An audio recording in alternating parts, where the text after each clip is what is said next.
हाँ तो मेरे प्यारे बच्चों, मेरा नाम अखिलेश कुशवाहा।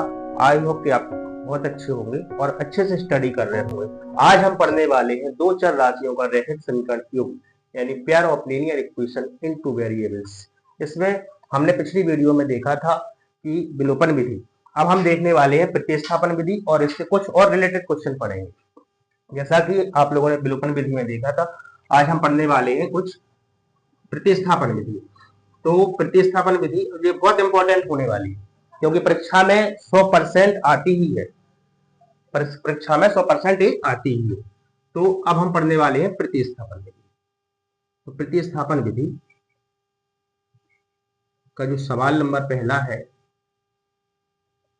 या सब्स्टिट्यूटिंग मेथड, इसका सवाल पहला है x plus y equal to 14। x plus y equal to 14 है, इक्वेशन फर्स्ट दिया हुआ है। दूसरा इक्वेशन है x minus y equal to 4, equation number second है। इसको हम प्रतिस्थापन विधि से हल करते हैं। देखो, विलोपन विधि में तो हम पदों को कोई ना कोई पद को बराबर करते थे, लेकिन प्रतिस्थापन विधि में ऐसा नहीं करेंगे।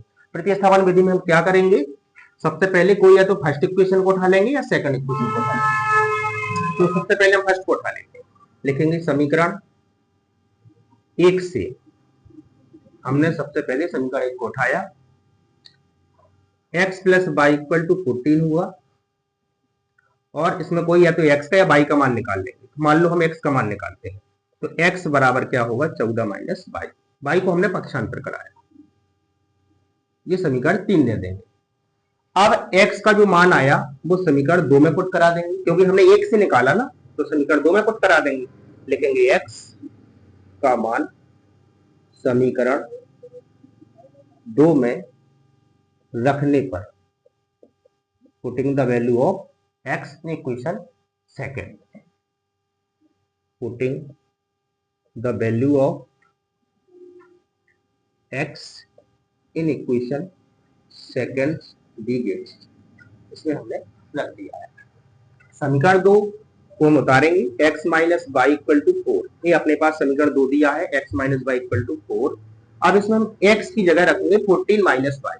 जहां पर x दिया है वहां पर 14 माइनस वाई हमें रख देना है। तो x की जगह 14 माइनस वाई हमने रख दिया है, और माइनस का वाई ये वाला लिख दिया है। x की जगह हमने 14 माइनस वाई रख दिया, माइनस वाई इक्वल टू 4। आप क्या करेंगे, आप 14 को 14 ही लिखेंगे, माइनस वाई को ऐड करेंगे तो माइनस 2y हो जाएगा।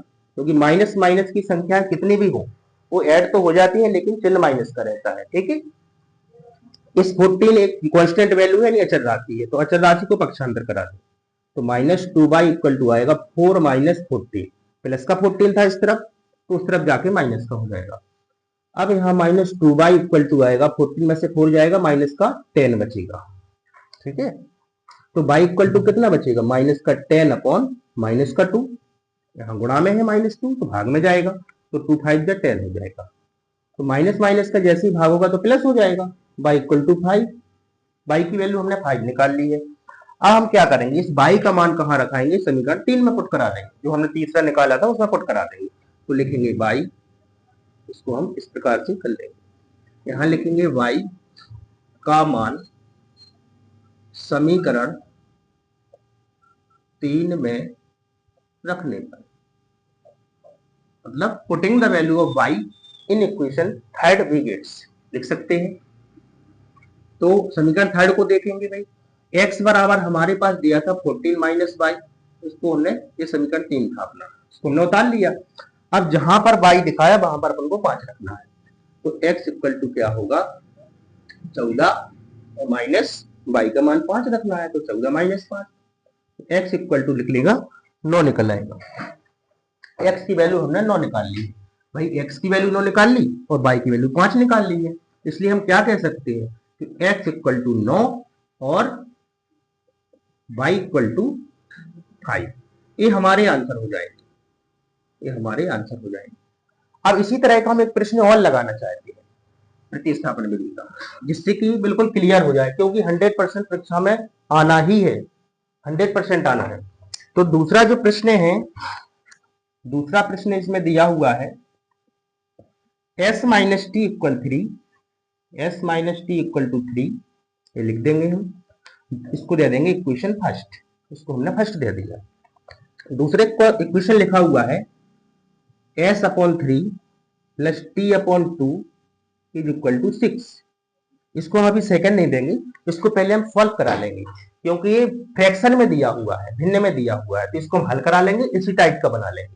ठीक है, हम क्या करेंगे, 3 और 2 का एलसीएम करेंगे तो आएगा 6, क्योंकि देखो 3 और 2 का एलसीएम करेंगे तो पहले 2 से कटेगा, 2 बन जा 2, फिर 3 से कटेगा, 3 बन जा 3, तो 2 इंटू 3, तो 3 2 जा 6 एलसीएम आएगा। ठीक है, आप डिवाइड करेंगे, 3 का भाग लगाओ 6 में, 3 दूनी 6, 2 बार गया भाग, 2 का गुणा s में कराओ तो 2s आएगा, ये s लिखा है ध्यान रखना, प्लस 2 का 6 में डिवाइड कराओ, 2 3 जा 6, यानी 2 3 6, तो 3 बार गया भाग, 3 का गुणा t में कराएंगे तो 3t आएगा इक्वल टू 6। हम लिख सकते हैं इसको 2s plus 3t is equal to 6। देखो ये 6 का क्रॉस मल्टी करा दो, 3 गुणा 6 6 जा 36 हो जाएगा, ये हमने कर दिया है। इसको दे देंगे समीकरण नंबर 2। अब हमने 1 और 2 निकाल लिया है, अब बिल्कुल अपन को वैसे ही करना है, बिल्कुल अच्छा 2 बना लो इसको, क्योंकि मिल में नहीं आएगा। तो हमने समीकरण 2 निकाल लिया है। अब समीकरण जैसे हमने इसमें किया था प्रतिस्थापन विधि से, समीकरण 1 को लिया था, इसी प्रकार इसमें भी ले सकते हैं, कोई दिक्कत नहीं है। लिखेंगे समीकरण 1 से, फ्रॉम इक्वेशन फर्स्ट, समीकरण 1 से हम क्या लिखेंगे, फ्रॉम इक्वेशन फर्स्ट। ठीक है, समीकरण 1 को हमने उतारा, s minus t is equal to 3, इसको हमने उतारा। अब t वाले को हम पक्षांतर कर लेंगे तो s की वैल्यू निकाल लेंगे, तो s बराबर 3 प्लस टी, इसको दे देंगे समीकरण नंबर 3। अगर यहाँ कोई संख्या होती, जैसे 3 होता 2 होता, वो संख्या कहाँ पहुंच जाती, गुणा में होती है तो भाग में पहुंच जाती, लेकिन यहाँ नहीं है ना, यहाँ था, इसलिए हमने नहीं किया है, तो s बराबर 3 प्लस टी आ जाएगा। अब s की वैल्यू समीकरण 2 में पुट करा देंगे, क्योंकि हमने फर्स्ट से निकाली तो सेकंड में रख देंगे। भाई अच्छे से सीख लो, क्योंकि ये प्रश्न आना ही है, 100% परीक्षा में मिलेगा आपको, 3 से 4 नंबर में मिलेगा ही। s equal to 3 plus t, तो समीकरण 2 में रखाएंगे, लिखेंगे s का मान समीकरण 2 में रखने पर, putting the value of s in equation second, तो समीकरण 2 डाल लेंगे अपन, 2s नहीं हाँ 2s प्लस 3t इक्वल 36, ये हमने समीकरण 2 निकाला था, समीकरण 2 हमने इसको निकाला था। ठीक है, अब हम s की वैल्यू रख देंगे, s की वैल्यू रख देंगे, s कितना है, 3 प्लस टी है, s कितना है 3 प्लस टी है, तो हमने 3 प्लस टी s की जगह रख दिया, पहले 2 का 2 लिखा, s की जगह 3 प्लस 2 3 प्लस टी हमने ब्रैकेट में रख दिया, देखो आप देख पा रहे होंगे, 2 इंटू s की जगह हमने 3 प्लस टी रख दिया, फिर प्लस लगा हुआ है तो प्लस लगा देंगे, 30 को 30 लिख देंगे, इज इक्वल टू 36 लिख देंगे भाई। अब इस 2 का मल्टीप्लाई कर दो अंदर, 2 का 3 में गुणा कराएंगे 2 टी अच्छा हो जाएगा, 2 का टी में कराएंगे तो 2t या 2t लिख सकते हैं आप, प्लस 3t इक्वल 36, ये हमने लिख दिया है। अब हम क्या करेंगे, अब इसके आगे 6 को 6 लिखो, 6 को हम 6 लिखेंगे भाई, प्लस 3t और 2t हो जाएगा 5t, ये हमने 5t लिख दिया, इक्वल 36, इक्वल का लिखते जाएंगे, कोई दिक्कत नहीं है। अब ये 6 क्या है, कांस्टेंट वैल्यू या अचर राशि है, तो उसको उस तरफ भगाएंगे, प्लस का है इस तरफ तो उस तरफ जाके माइनस हो जाएगा, 5t बराबर 36 माइनस 6, 5t बराबर 30 आ जाएगा, 36 में से 6 गया 30 बचेगा, और t बराबर निकल के आएगा 30/5, क्योंकि गुणा में है तो भाग में चला जाएगा, कोई दिक्कत नहीं है, 5 छक्का 30, तो t बराबर 6 प्राप्त होगा। t का वैल्यू हमने 6 प्राप्त कर लिया। अब t का वैल्यू हम रख देंगे समीकरण 3 में, बिल्कुल वैसे ही प्रश्न को हल करेंगे जैसे ही हमने फर्स्ट वाला प्रश्न हल किया था। अब हम क्या करेंगे, t का मान समीकरण 3 में रखने पर, t का मान समीकरण 3 में रख देंगे भाई, t का मान समीकरण 3 में रख देंगे, तो s बराबर क्या निकल के आएगा 3 प्लस टी, ये हमारे पास समीकरण 3 था, यहाँ पर आप देख पा रहे होंगे कि s बराबर 3 प्लस टी हमने यहाँ उतार लिया है। अब हम क्या करेंगे, इस t की वैल्यू को पुट करा देंगे, जहां पर t दिया हुआ है वहां पुट करा देंगे, तो 3 प्लस 6, टी की वैल्यू हमने 6 पुट करा दी, तो एस बराबर निकल के आएगा 9। बेटा एक क्वेश्चन बहुत ही इंपॉर्टेंट है ये वाला, कई बार परीक्षा में पूछा गया है, तो इसलिए हम कह सकते हैं एस बराबर 9 और टी बराबर कितना निकल के आएगा, 6 निकल के आएगा। ये हमने दोनों मान प्राप्त कर लिए हैं। तो ये दोनों सवाल बहुत ही इंपॉर्टेंट है, परीक्षा में आने की पूर्ण संभावना है। ठीक है, तो प्रतिस्थापन विधि के सवाल आपने 2 पढ़ लिए हैं। इसका आप तीसरा प्रश्न भी अपन देख पाएंगे, जो कि प्रश्नावली 3.2 का क्वेश्चन नंबर 5 है। इसमें भी पूछा गया था हमसे कि ए बी सर बताइए। तो 5वां प्रश्न है √2x प्लस √3y। हम इसको लिख लेंगे, √2x plus √3y equal to 0, इसमें लिखा हुआ है। इसको फर्स्ट इक्वेशन दे देंगे, √3x प्लस नहीं minus √8y is equal to 0, ये हो जाएगा सेकंड इक्वेशन। इसका विशेष ध्यान रखना कि जो रूट लगा हुआ है वो रूट इस y पर नहीं है, ना यहाँ y पर, ना यहाँ x पर रूट है, ना यहाँ पर है, ओनली संख्या पर रूट है। इसका विशेष ध्यान रखना। कई बच्चे गलतियां कर देते हैं कि इस पर पूरे पर रूट चढ़ा देते हैं, वो सबसे बड़ी गलती होती है एग्जाम में। तो हम क्या करेंगे, सबसे पहले वही कंडीशन करेंगे समीकरण 1 से। समीकरण 1 को हम लिखेंगे from equation first b gives. तो समीकरण 1 को हमने जैसे उतारा, √2x plus √3y equal to 0।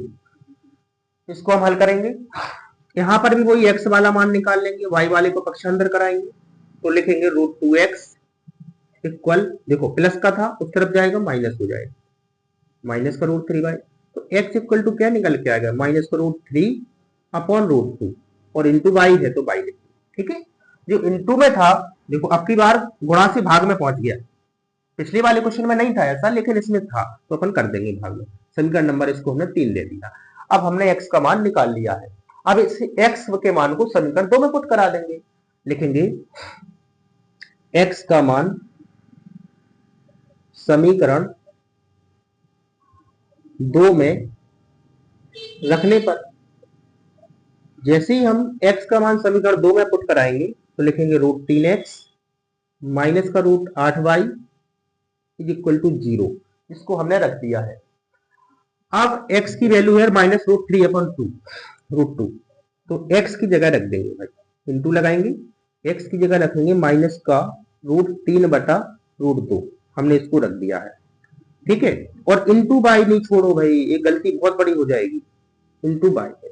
ठीक है, माइनस √3 बटे √2 इंटू बाई, ये हमने रख दिया x की जगह भाई, माइनस का √8y हमने लिख दिया है इक्वल टू 0। अब क्या करेंगे, इस √3 का √3 में गुणा कराओ। देखो आपको पता है कि हम रूट वाली संख्याओं को यदि गुणा कराते हैं, √3 का √3 में हमें गुणा कराना है, तो 3 गुणे 3 यानी 3 गुणे 3 निकलेगा, तो इसका एक पेयर बनेगा तो 3 बाहर निकल आएगा, यानी √3 और √3 का जैसे ही हम गुणा कराते हैं तो 3 आता है। सिंपल सी बात, जब भी रूट की एक सी संख्याओं का गुणा हो तो आप इस प्रकार लिख सकते हैं।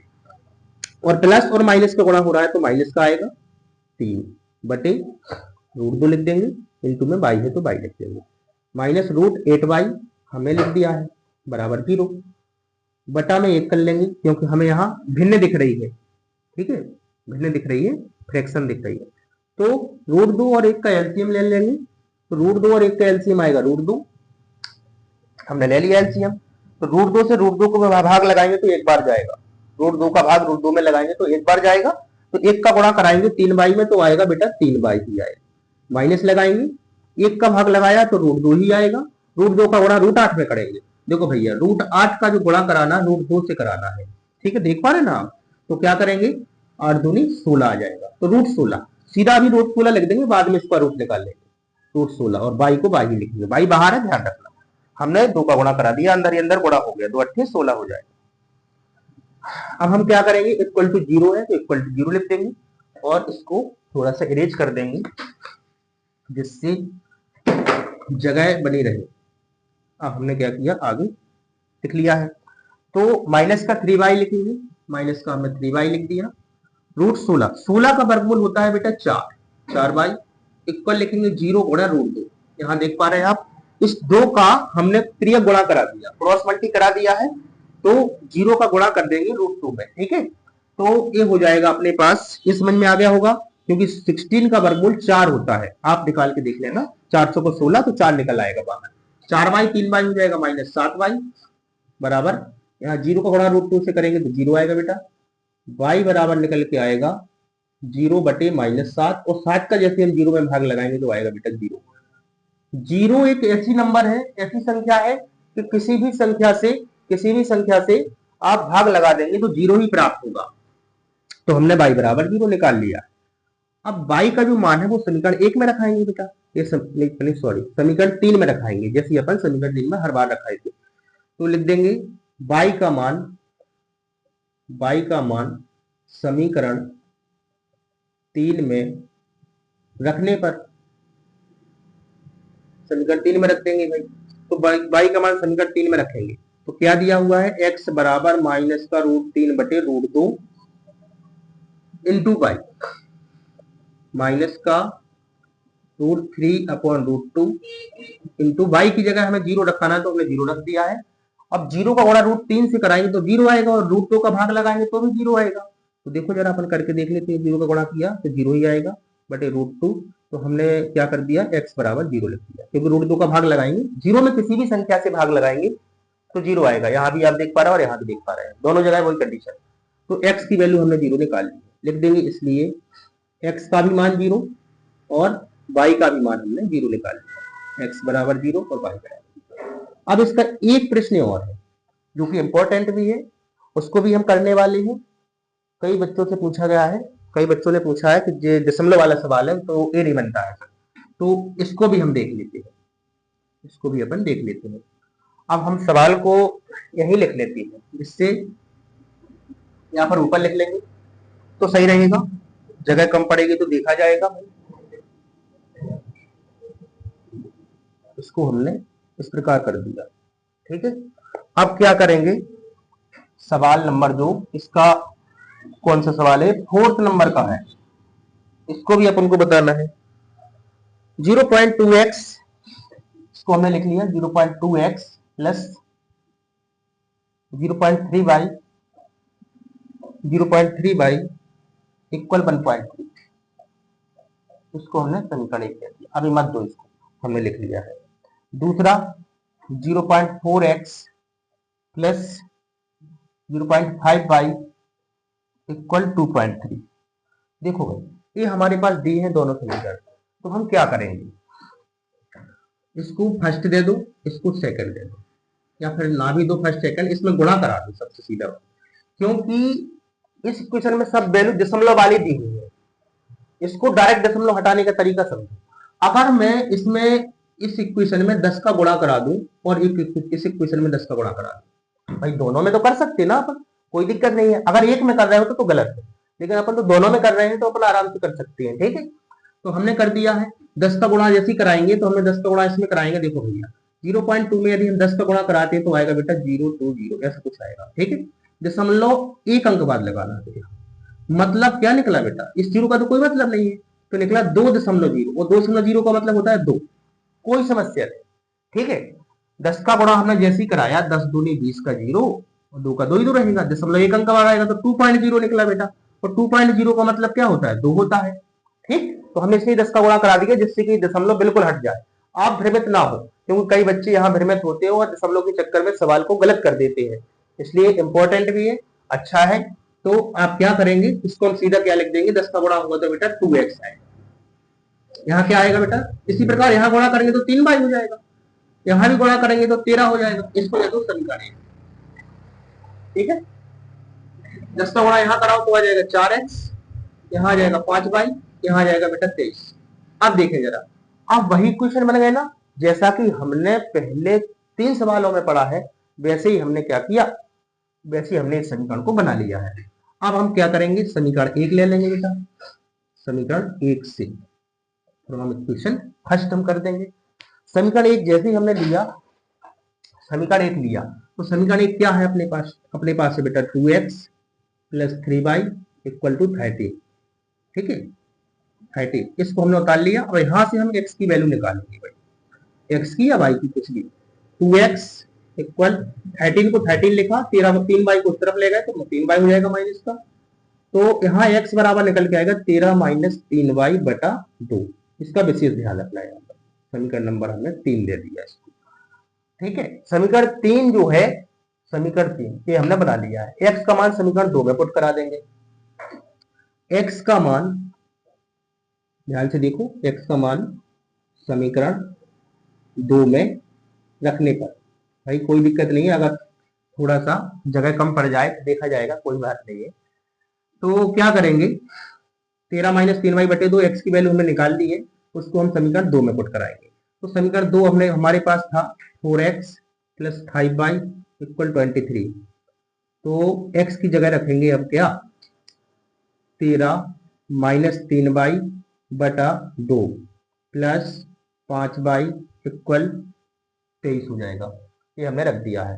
अब हम क्या करेंगे, अब आपको पता है कि देखो ये संख्याएं गुणा में और भाग में दिख रही हैं, तो ये कट जाएगा, और नहीं भी काटना है तो 4 का गुणा भी कर सकते हैं आप, उससे कोई समझ, लेकिन काट देंगे तो सीधा भिन्न का सिलसिला खत्म हो जाएगा।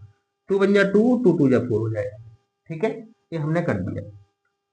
2 इंटू 13 माइनस 3y, इसको हमने लिख दिया है, प्लस 5y इक्वल 23 हो जाएगा भाई। ठीक है, ये हमने लिख दिया है। 2 से गुणा कराएंगे तो 2 का 13 दूना 26 हो जाएगा भाई। 2 से गुणा कराएंगे 2 3 6y plus 5y equal to 23। तो यहाँ 26, 6y में से 5y जाएगा तो माइनस का 1y बचेगा। अब भाई कुछ लोग बोलेंगे क्यों सर, क्योंकि भाई माइनस का 6y में से 5y जाएगा तो 1y तो बचेगा ही, और 1y को हम इस प्रकार लिखते हैं ओनली बाई। ठीक है, और माइनस की संख्या बड़ी है इसलिए हमने माइनस का y लिया है। ठीक है, तो माइनस का 1y बचेगा। अब हम क्या करेंगे, माइनस 1y बराबर 23 माइनस का 26 हो जाएगा। 26 यहाँ प्लस था, उस तरफ जाके माइनस हो गया, तो y बराबर निकल के आएगा माइनस y बराबर माइनस का 3 निकल के आएगा। 26 में से 23 जाएगा, 3 बचेगा, वो भी माइनस का। माइनस माइनस दोनों तरफ का कैंसिल, भाई माइनस माइनस का भाग होगा प्लस हो जाएगा, तो y बराबर आएगा बेटा प्लस का 3 आ जाएगा। ठीक है, अब y की वैल्यू जो 3 आ गई है तो y का मान समीकरण 3 में पुट कराएंगे। अब हमारे पास जगह की थोड़ी सी कमी पड़ रही है, लेकिन कोई दिक्कत नहीं है, यहाँ पर बना लेंगे। यहाँ लिख देंगे y का मान, यही लिख देंगे नीचे, y का मान समीकरण 3 में रखने पर भाई हम समीकरण 3 में पुट करा देंगे। समीकरण 3 हमारे पास दिया हुआ है, x बराबर क्या दिया हुआ है भाई, x बराबर 13 माइनस 3y बटा 2, इसमें हम रख देंगे भाई। ये हमारे पास समीकरण 3 था, तो हमारे पास y का मान 3 निकला, उसको हम जल्द से जल्द पुट करा देंगे जिससे कि x की वैल्यू आ जाए। तो x बराबर 13 माइनस 3 इंटू y का मान हमारे पास 3 है तो हमने 3 रख दिया, बटे 2, x बराबर 13 और माइनस का चिन्ह लगाएंगे, 3 3 का 9 बटे 2। तो हमने क्या निकाला, 13 में से 9 जाएगा, 4 बचेगा, बटे 2, 2 से डिवाइड किया, 2 2 4, x बराबर 2। ये हमने x का मान निकाल लिया, लिखेंगे इसलिए x बराबर 2 और y बराबर कितना निकाल के आया था, 3। तो सोचो हमने कम से कम अपने 4 सवाल लगा लिए, और 4 सवालों में आपने प्रतिस्थापन विधि का प्रयोग किया है, सारे सवाल हो गए हैं। और जो है, अगर वीडियो अच्छी लगी हो तो लाइक करें, चैनल को सब्सक्राइब करें और बेल आइकन को प्रेस करें।